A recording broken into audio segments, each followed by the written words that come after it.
Hey guys, Joel Broadenball here. Thanks for joining me on Theology Thursday.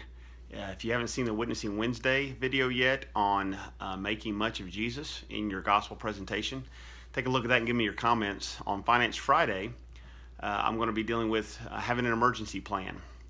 On Theology Thursday, I want to talk to you about the order of church ordinances. Now, when we talk about a gospel ordinance or church ordinance, there's two in Scripture: your baptism and the Lord's Supper. Sometimes Lord's Supper we call communion, or the Eucharist. It means Thanksgiving, something along those lines.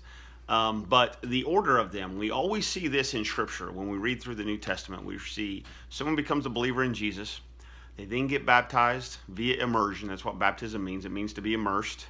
It means to be dunked. And we see that both in Mark 1, Acts 8, where they go down into the water and come up out of the water. Romans 6, which says it's a picture of the resurrection, the death, burial, and resurrection.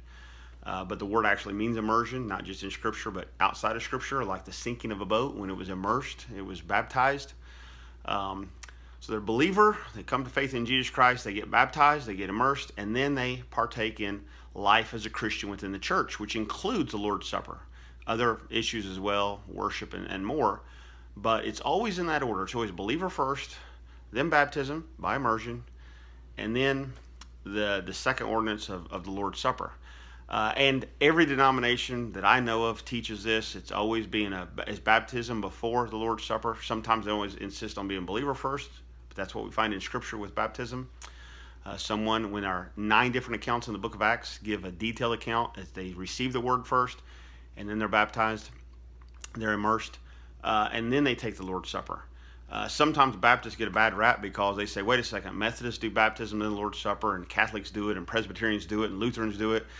And you Baptists say we have to be baptized, immersed before we take the Lord's Supper. Well, every denomination teaches that. It's just Baptists are insistent upon baptism by immersion and versus sprinkling as an infant or something along those lines. So everyone teaches baptism and then Lord's Supper.